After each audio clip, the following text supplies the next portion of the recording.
We had a massive windstorm come through our part of the world late last spring here in central Virginia, and it took out a lot of old growth hardwood trees like red oak, white oak, hickory, cherry, beautiful trees, centuries old, some of them. So last summer, you could drive down the road and people had signs up beside the road that said free firewood you cut. They were looking for people to just kind of get the trees out of their yards for them. They were advertising on Craigslist. I met a couple of folks this past summer by contacting them through their ads on Craigslist. They were offering that I could take the firewood away for free if I came and cut it and hauled it and got it out there for them. So one of the people I met was an older gentleman. He's in his mid to late 60s. I mean, that's not old, but he's older than me. I'm late 40s. And he lives just around the bend here, a few miles out the road. I went out there this summer because of the Craigslist ad, and he had white oak, a bunch of white oak.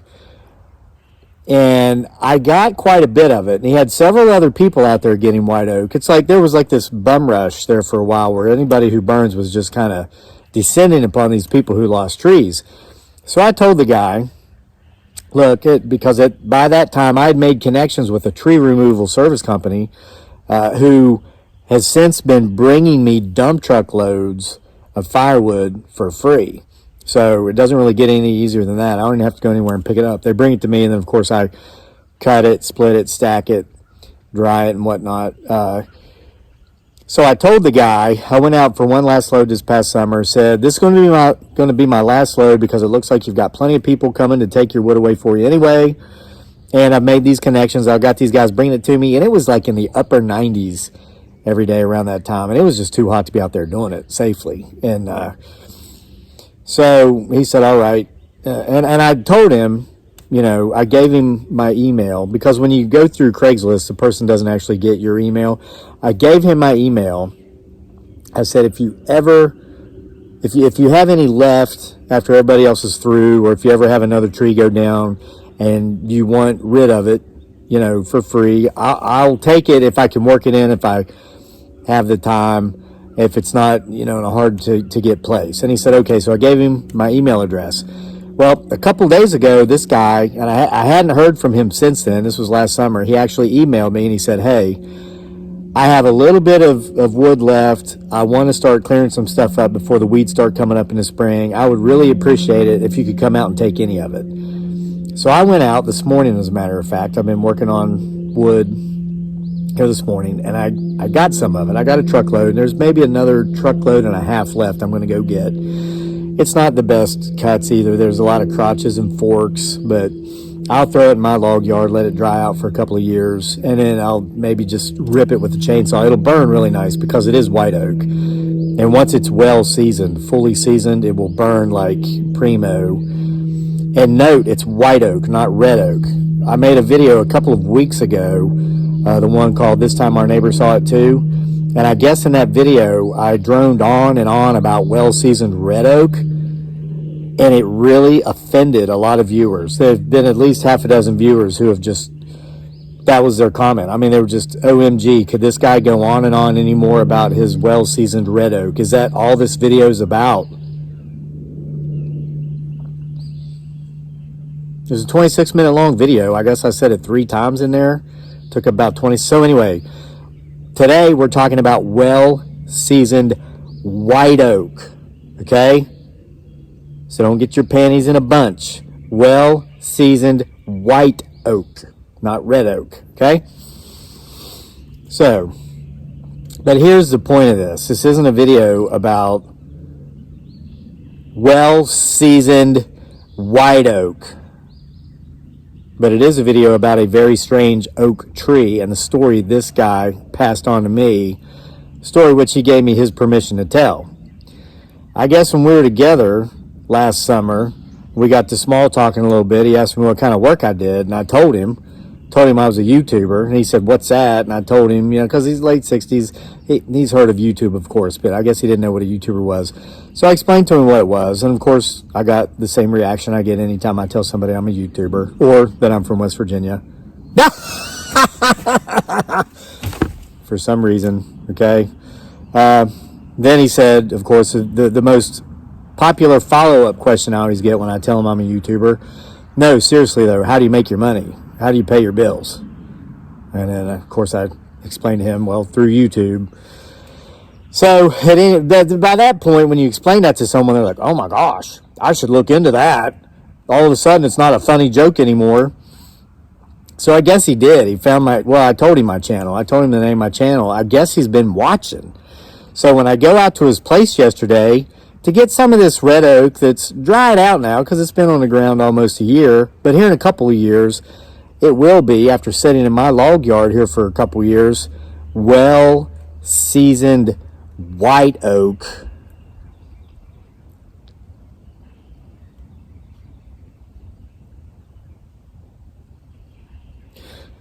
We got to talking again. He says, I've watched some of your videos. He goes, you're kind of a nut. I said, well, there are those who say that. He says, but some of those videos, I actually see stuff in the background. I said, well, people say that too. And he says, and some of those stories you just sit there and tell about weird stuff that happened. I'm like, yeah. He goes, I got one story that's kind of similar to that too. I could tell you about it. And I said, well, people even say that, and they write them out in the comment section. He said, well, look, I can't type very well. I'm going to tell you this story, and you have my permission to share it on your YouTube channel. He said, frankly, I hope you do, because I'd like to see you tell it. He said, just don't tell anybody that you heard it from me. And I was like, okay. And he goes, seriously. He goes, I'm a level-headed guy. He says, I'm a straight shooter. He says, I might have a beer at Christmas if I'm invited to a party, or maybe if I go to a wedding. He says, but I'm not one of these guys that sit around drinking all day, every day, and let my wife work and bring home the bacon and that. He says, I don't want people thinking I'm a drunk. I don't want people thinking I'm a nutcase. He says, but this honest to God happened, and I think it's something that the people that like your videos might like hearing about. And I said, go for it. And he did. So basically, the story is this, and it does have to do with a white oak tree. Or at least part of one, a snag, big old snag. If you're ever out in the forest, and we don't have any here in the background behind us here, sometimes when a tree gets maybe cracked and blown over by a windstorm, or maybe old age, it just falls off just above the stump at old age, or maybe the loggers come through and cut it down. The part that's left, that stump, that's a few feet up higher than a stump, it's called a snag. Some people call it a stag. So typically, they're 5 or 6 feet tall, okay? This guy's story involves a white oak stag, or snag, whatever you want to call it, that was about 20 feet tall, and he saw it twice on the same day in 2 locations close to each other where it had never been. And something very strange happened when he chose to walk through it, because it was like those giant sequoias, the big redwoods out in the West Coast, how sometimes they'll cut, passageways through the trunks of those trees. You can drive cars through them. So the situation was, the guy was about 10 years old, 10 or 12. He said he wasn't quite a teenager yet. And this happened, ironically, you guys aren't going to know exactly where this is, but you're going to know close to where this is. This happened on the same mountain where we have potentially discovered the lair of Bigfoot Sasquatch. You remember those videos. I haven't been over there in a while. This guy lives close to there. That's how I knew when I saw his ad in the Craigslist that's where he was, because I knew the area. I'm familiar with it. But you'll remember, arguably, the greatest Bigfoot Sasquatch video ever uploaded to the internet, potentially, is the one that we recorded and uploaded on 25 October 2019. Go back and watch it. It's called He Discovers the Lair of Bigfoot Sasquatch and is told loud and clear he is not welcome. Okay, the guy lives close to that part of the world. So when he started telling me this story, and he said, it happened right up here on the mountain here, and he pointed out to a ridge, I kept my mouth shut, because you cross over to the next ridge, and well, there you are. So anyway, he was 10 or 12 years old, not quite a teenager. That hill is steep. That mountain is very steep. He said he was up there with his father, and his father's been dead for about 20 years now, he was telling me. But him and his father used to like to go up there and hunt all throughout hunting season, but they like to go up there in the spring and pick berries. That mountain is covered with wild blueberries, and I've seen them. He was telling me that, and I was like this, because I didn't want to saying I didn't want to let him know too much, and now here I am telling him on YouTube. It's like the neighbor in the crayon video. So many people are like, well, that was really smart for you to make that sign with that crayon to run that annoying neighbor off, but you better get security cameras now because he probably watched this video on YouTube. He probably did. Well, I did get security cameras. You guys have seen some of the footage. Been getting some really strange footage from those security cameras around here lately. You know what I'm talking about. I got security cameras pointing everywhere around here, not just at my gate, but from where there have been other annoyances, that's what I'll say. Those easements are being watched, and sometimes they're picking up some quite odd oddities, is the only way I can say it. So anyway, all right, so I guess this guy now knows that a couple ridges over from where this story happened, potentially, may or may not be the lair of Bigfoot Sasquatch. But you know what? If he lives out there and he's been living out there his whole lifetime, I'd say he probably knows more about what's going on out there than I do. As this story, you will soon find out, suggests. I was just thinking, that same video where people were complaining about me going on and on and on about my well-seasoned red oak,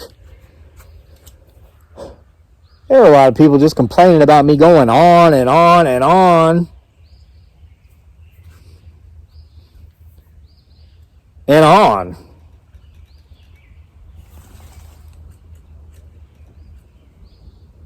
Said something about it takes me too long to tell a story. Well, I'm getting there. Okay, so it was late summer, like Indian summer. Guy's about 12 years old, maybe 10. He and his father knew that the fall turkey hunting season was coming in soon. So he said they used to walk up the mountain together, pretty much up the center part of the mountain, almost to the top where there was a giant flat. And he said they had always seen more wild turkeys up there on that flat than anywhere else they'd ever been, anywhere they ever hunted. That was the place to go find turkeys. So what they would do is they'd go together up the mountain to just below that flat, and then they'd split up, the father going this way, the son coming this way, and then they'd come up along the opposite ends of that flat, and then they'd slowly work their way back together in the center of the flat. It was one of their hunting strategies, so that way, if the turkeys were up there when they were hunting them, one or the other of them would find them first, and if they scared the turkeys and the turkeys took off running, they would go in the direction the other one was. So it was a pretty good strategy. He said it was effective. It worked.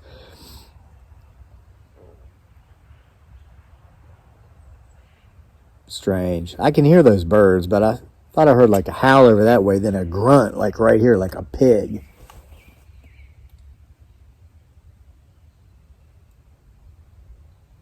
And the birds that were pretty close to me have shut up. And that wasn't my stomach growling. I just had breakfast a little while ago. I'm full.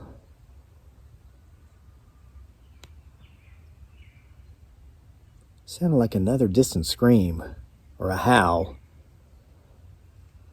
Tell you, that mountain this story takes place on that I'm telling you, that's just a couple ridges over from the potential lair of Bigfoot Sasquatch, both those places are just a few ridges away from me.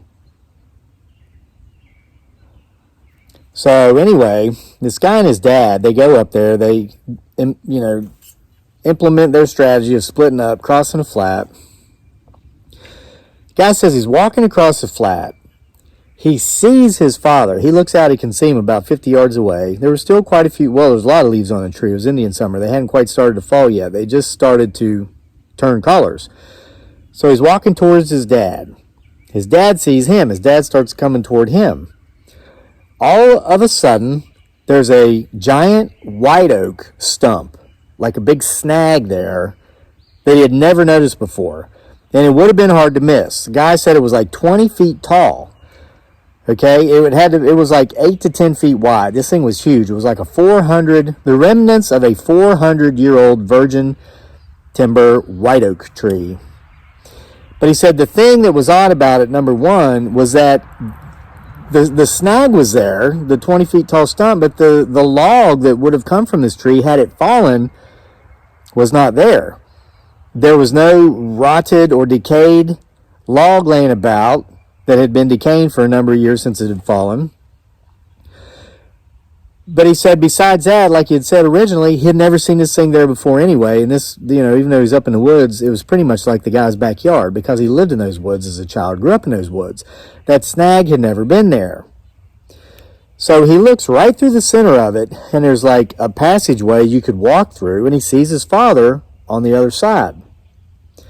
So he says, oh, what the heck? He decides to walk through it. He walks through it, goes in on one side, comes out the other, and then as soon as he comes out the other side, he said the best way he could describe it is that it was if the sun had fast-forwarded about an hour, okay, in time. Even though it only took him like 2 seconds to walk through this tree. So he goes through. The lights are considerably dimmer. He could tell the sun was even setting about 30 degrees further than it was prior to this. They had plenty of daylight left before this, several hours, but now it's like the sun was setting right above the horizon, as if time had just fast-forwarded, and there was like a haze. Not like a fog, not like a smoke, but just like some sort of haze. And he didn't see his father, but he could hear him. He could hear his father yelling for him. So he said he went in the direction of the sound, which made no sense because it sounded as if his father was like right there within sight. He got to where it sounded as if his father was almost within touch, but his father was not there. So he didn't know what to do, and all of a sudden he couldn't hear his father anymore. His father wasn't yelling anymore. Well, by this point, the sun was dipping down behind the mountain.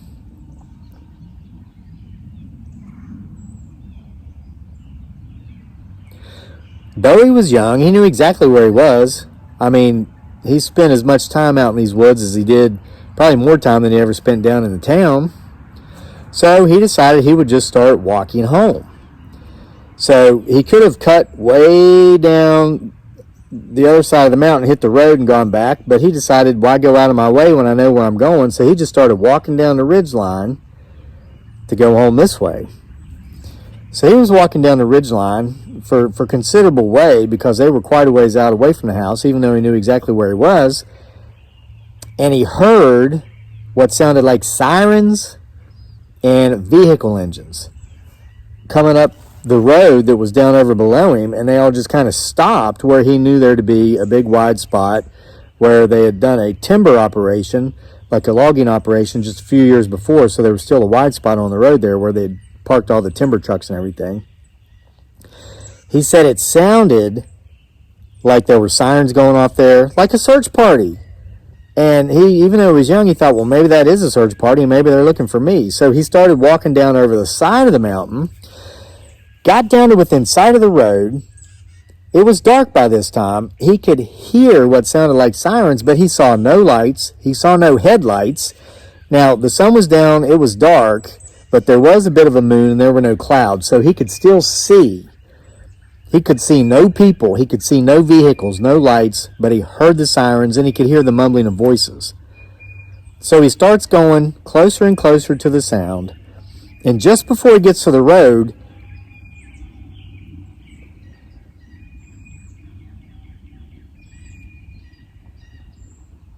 a road that's not too far behind me here, he noticed what looked like the identical snag of that giant virgin timber white oak tree. Right there. And he kind of did the math in his head and put two and two together, and he decided he was going to walk through it on his way down to the road. And he did, and he went through it. He said it took about a second or two, just like before, but when he came out, this light haze that had kind of cast itself over everything he saw was gone. It was still dark, it was still night, but all of a sudden now he saw the flashing lights from the sirens, he saw the headlights, and he saw the vehicles. He saw the people. He crossed the road and he heard somebody say, "There he is." And then his father rushed to him and grabbed him.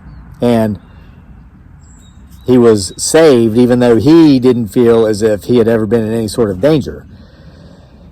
Now, the guy said that he remembered that story when he was sitting around watching some of these stories on this channel. It's a memory that he suppressed, and it's one that he didn't tell anybody because, as you know, when you tell these kinds of stories, when you make claims that these sorts of things happened, people will call you crazy. Some people will just flat out hate you. They'll hate you for telling a story like that as much as they might hate you for sitting around talking about your well-seasoned red oak firewood.